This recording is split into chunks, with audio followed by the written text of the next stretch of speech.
मुझे साल 1999 का वो दौर याद आ रहा है जब भारत की एक फ्लाइट को पाकिस्तान ट्रेंड आतंकवादियों ने हाईजैक कर लिया था, जिसे हम कंधार हाईजैक के नाम से जानते हैं। आज 26 साल बाद तब 1999 में उन आतंकवादियों ने अपने 3 साथियों को भारत से रिहा करवा लिया था। वो तीनों आतंकवादी आज भी खुलेआम आज़ाद घूम रहे हैं और 26 साल बाद अब पाकिस्तान में जाफर एक्सप्रेस को बलूचिस्तान के विद्रोहियों ने हाईजैक कर लिया। करीब 500 वहां पर मुसाफिर मौजूद थे, करीब 200 सेना के जवान मौजूद थे। और इस पूरी हाईजैक के बाद, इस पूरी घटना को अंजाम देने के बाद बलूची विद्रोहियों ने मांग कर दी है कि हमारे जिन साथियों को पाकिस्तानी सेना ने अपने जेल में बंद की है, उन साथियों को छोड़ा जाए, हमारी मांगों को पूरा किया जाए। नहीं तो अगले 48 घंटों में वो होगा जो शायद कभी पाकिस्तान ने सोचा नहीं होगा। 26 साल का ये पूरा घटनाक्रम, पाकिस्तान कभी अपनी हरकतों से बाज नहीं आया। पाकिस्तान ने आतंक की खेती कभी भी बंद नहीं की। पाकिस्तान की सरजमी पर आतंकवाद के बीज हमेशा बोए गए और आज 25 सालों के बाद वही आतंकवाद की फसल पाकिस्तान को भी काटने का काम शुरू कर चुकी है। क्या ये समझा जाए कि अब बलूचिस्तान में ये जो विद्रोह की आग लगी है, ये पाकिस्तान को लगभग 2 टुकड़ों में तोड़कर मानेगी? पाकिस्तान का टूटना क्या तय है? विवेक जी, इस मसले पर आप कैसे देख रहे हैं? अंतर्राष्ट्रीय एक सुगबुगाहट तेज है, पूरी दुनिया की निगाहें इस वक्त बलूचिस्तान पर जा टिकी है, जहां पर पाकिस्तानी सेना का ऑपरेशन भी चल रहा है और भारत भी इस मसले पर नज़दीकी से पूरी अपनी आंखें बनाए हुए बैठा है। नहीं, ठीक कहा आपने कि जैसी फसल हम बोएंगे वैसे ही तो काटेंगे। मैं भी तो इसी को मानता हूँ। आखिर ऐसे हालात वहाँ पर बन रहे हैं तो इसके पीछे क्या है, ये पाकिस्तान को आंतरिक रूप से स्वयं समझना होगा। आखिर बलूचिस्तान में ये जो पूरा कोहराम मचा हुआ है, आखिर क्यों मचा हुआ है? क्यों वो एक अलग देश की मांग कर रहे हैं और क्यों पाकिस्तान उनसे बातचीत नहीं कर पा रहा है? और उसको ये सब कुछ मनाने के लिए, अपनी बातों को, अपनी मांगों को पूर्ण कराने के लिए ट्रेन को हाईजैक करना पड़ रहा है। ट्रेन में मुसाफिरों को धमकी दी जा रही है, तमाम तरह की बातें निकल कर आ रही है। यहाँ तक कि जो पाकिस्तान की जो आर्मी है उनका भी कत्लेआम किया जा रहा है। तो आखिर एक ही देश में जो एक अलग राज्य है बलूचिस्तान, जो कि अपनी स्वतंत्रता की मांग करता है, स्वतंत्रता की कहें कि हमें स्वतंत्र कर दीजिए, हम अपना एक अलग देश बना लें, ऐसे हालात बन क्यों रहे हैं? आखिर वहाँ की जो परिस्थितियाँ हैं बलूचिस्तान की, उसके बारे में कभी किसी पाकिस्तान के प्रधानमंत्री ने चर्चा क्यों नहीं की?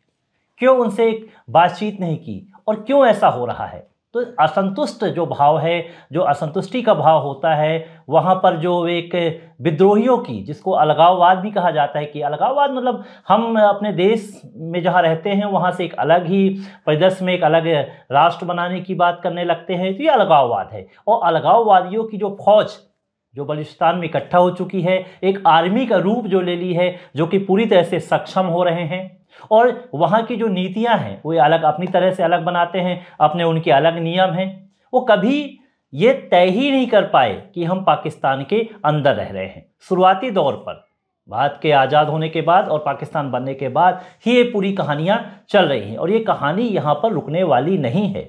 ये जो तस्वीर बन रही है सिर्फ एक राज्य की नहीं है, एक प्रांत की नहीं है, इसके बाद और भी बातें आ रही हैं। क्या अब पीओके में हालात क्या अच्छे हैं?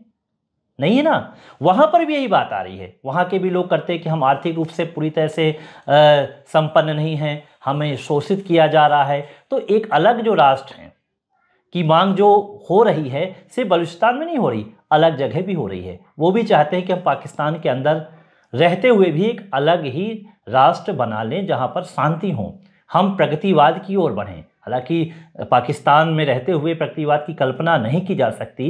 ये भारत नहीं है, वो पाकिस्तान है।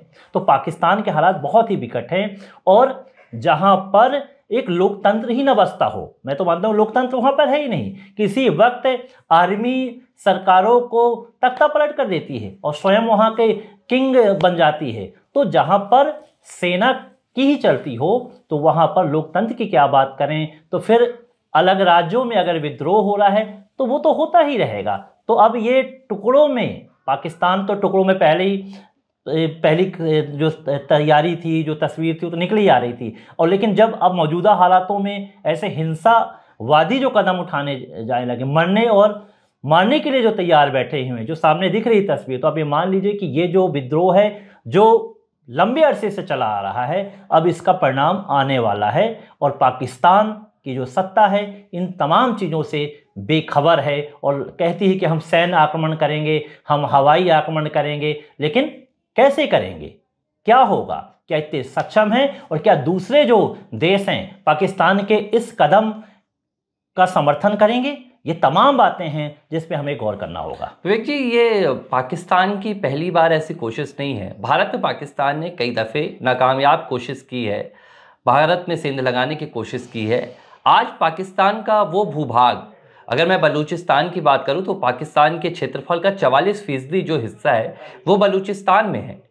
और ये वो क्षेत्र है, ये वो हिस्सा है जो सबसे ज़्यादा प्राकृतिक तौर पर संपन्न माना जाता है। यहाँ पर कोयले की तादाद सबसे ज़्यादा है, यहाँ पर तांबा सबसे ज़्यादा मिलता है, और ईरान और अफगानिस्तान की सीमा के लगते यहाँ पर तेल की भी सबसे ज़्यादा यहाँ पर तादाद मानी जाती है।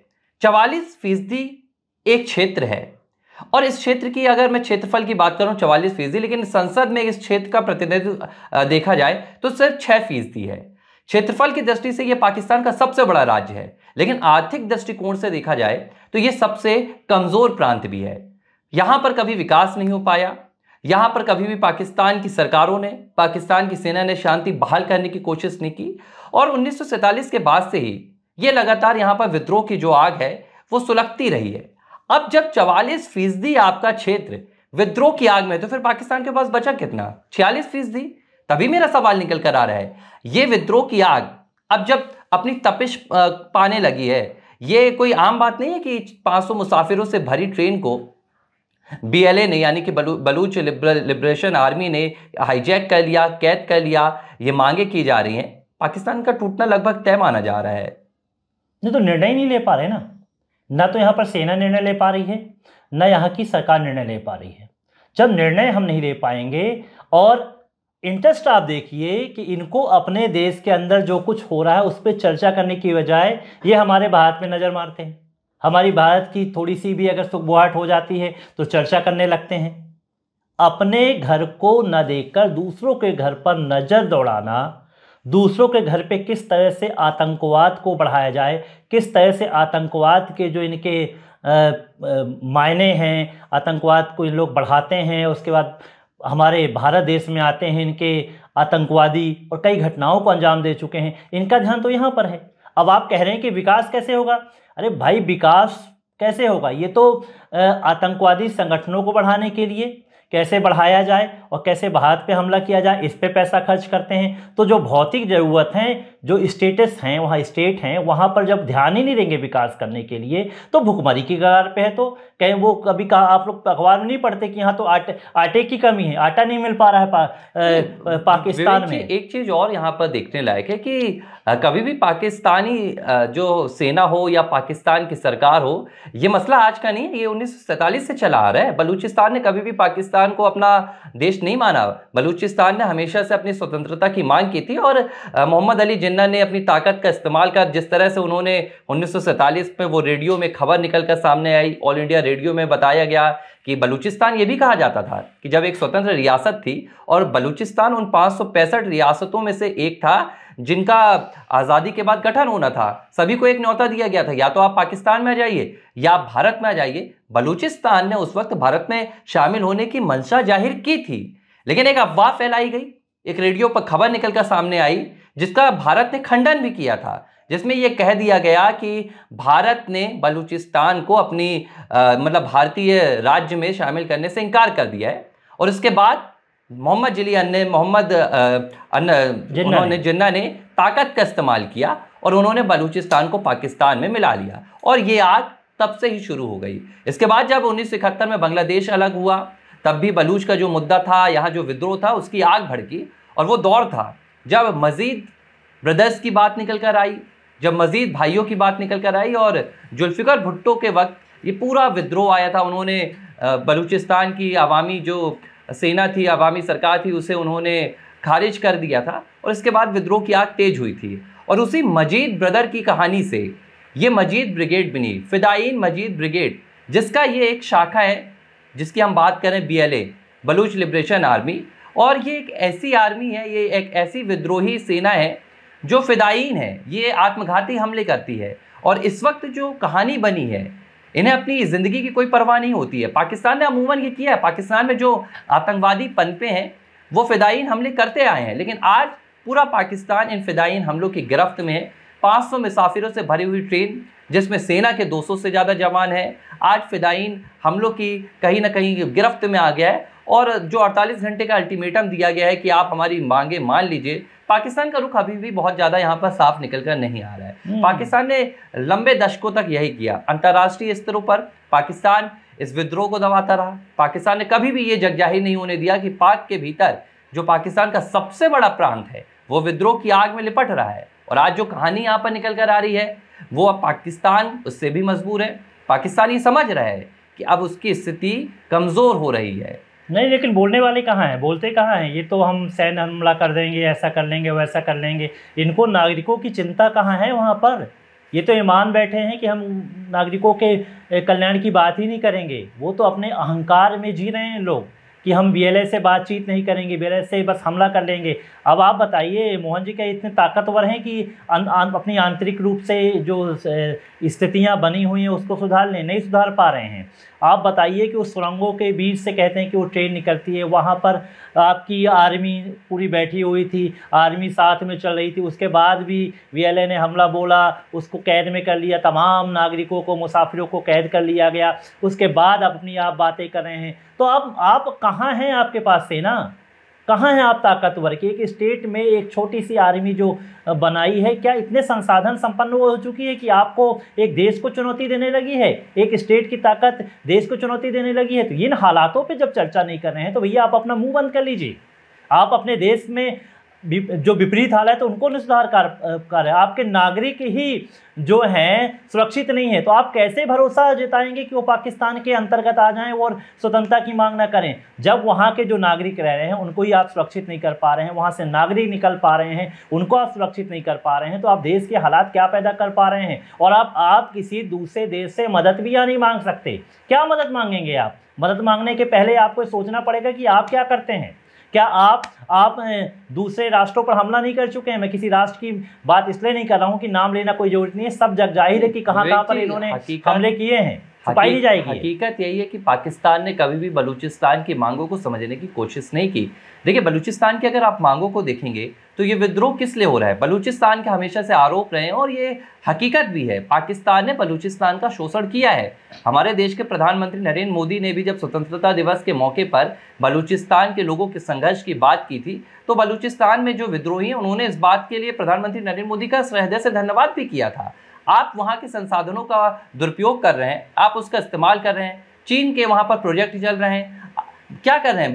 बलूची जो विद्रोही लोग हैं उनकी यही मांग है कि आप चीन को हमारा सब कुछ क्यों दे रहे हैं। आप देखिए, बलूचिस्तान के आरोप क्या है? बलूच का कहना है कि पाकिस्तान की, चाहे वो सरकार हो, चाहे वो पाकिस्तान की सेना हो या पाकिस्तान का वो व्यावसायिक क्षेत्र हो, तमाम क्षेत्रों में जो पंजाब प्रांत है उसका दबदबा है। लेकिन वो प्रांत जो सबसे ज़्यादा खनिज संपन्न है, वो प्रांत जो सबसे ज़्यादा प्राकृतिक संपदा से लैस है, आपने उस प्रांत की अनदेखी की। अनदेखी की वजह क्या है? क्योंकि ये प्रांत स्वतंत्र होना चाहता था। आपने कभी भी बातचीत के जरिए हल निकालने की कोशिश नहीं की, क्योंकि आपका ज़्यादातर जो मिशन था, जो आपका ज़्यादातर फोकस था, वो पाकिस्तान से ज़्यादा भारत में सेंधमारी करने का था। वो पाकिस्तान से ज़्यादा कश्मीर में आतंकवाद को पनपाना था। वो आपका पाकिस्तान की जनता की, पाकिस्तान की आवाम की खुशहाली से ज़्यादा भारत में कैसे यहाँ की खुशहाली को आग लगाया जाए, कैसे भारत की खुशहाली को मिटाया जाए, आपने इस पर फोकस किया। और आज नतीजा उसका ये निकल कर आ रहा है कि पाकिस्तान अपने ही घर में जल रहा है,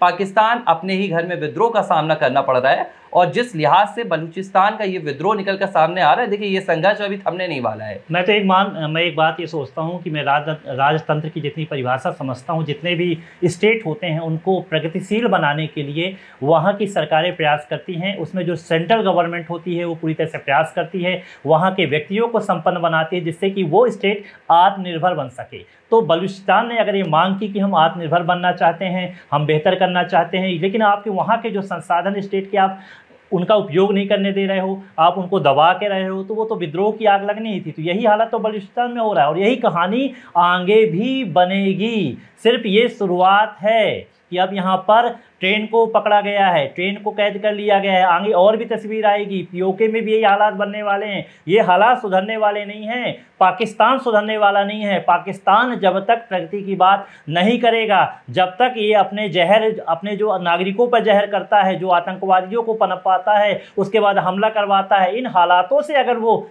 नहीं सुधरेगा, नहीं सुधार करेगा, तो उसके हर स्टेट में ऐसे ही हालात बनेंगे। अभी ये शुरुआत है, बीएलए ने शुरुआत की है, लेकिन इसके और भी हालात हैं। पाक अधिकृत कश्मीर भी ऐसे ही हालात बन रहे हैं, वहाँ पर भी विद्रोह सो लग रहा है, वो भी अपनी बात करते हैं और अगली बारी वहीं पर हो पाएगी। तो ये तमाम चीज़ें जो निकल के आएगी, उससे वो सुधरने वाले नहीं हैं। सिर्फ आर्मी कभी आपकी सत्ता को पकड़ लेती है, कभी राष्ट्रपति को अपदस्थ कर देती है, कभी प्रधानमंत्री को अपदस्थ कर देती है। लोकतंत्र है ही नहीं, तो हम लोकतंत्र की बात क्या कर रहे हैं? जहां पर लोकतंत्र ही नहीं है, वहां पर एक स्टेट में जो हालात बने, इसको पनपने किसने दिया? आप सेंट्रल में बैठे हैं, अगर वो बातें आप नहीं करेंगे, सबको स्वतंत्रता नहीं देंगे, उनकी बातों को नहीं सुनेंगे और तानाशाही रूप से सरकार चलाएंगे, तो फिर ऐसे ही हालात बनेंगे। ये भारत नहीं है, ये पाकिस्तान है मोहन जी, हम पाकिस्तान की बात कर रहे हैं। विपरीत हालात हैं, इनका ध्यान आतंकवाद पे ज़्यादा है, अपने देश की प्रगति पर नहीं है। मैं कोई दखल नहीं देना चाहता, एक पत्रकार के नाते मैं कोई दखल नहीं देना चाहता, लेकिन जो हालात मैं देख रहा हूँ, जो मैं अखबारों में पढ़ रहा हूँ और जो अभी तक मैं लगातार लंबे अरसे से देखता आ रहा हूँ कि पाकिस्तान के हालात है, वहाँ सुधरने वाले नहीं हैं। ये विद्रोह की आग और भी बढ़ेगी और ये टुकड़े टुकड़े में पाकिस्तान खो जाएगा। ये मानिए कई अलग देश इसमें बनेंगे, ये बिल्कुल तस्वीर अब साफ नज़र आने लगी है। निश्चित तौर पर जैसा बोया वैसा काटा, पाकिस्तान के परिप्रेक्ष्य में ये कहावत एकदम सटीक बैठ रही है। लेकिन बलूचिस्तान का संघर्ष जारी है और इस पर निगाहें पूरी दुनिया की बनी हुई हैं। ABC हिंदी न्यूज़, आज ही जुड़िए हर खबर के साथ।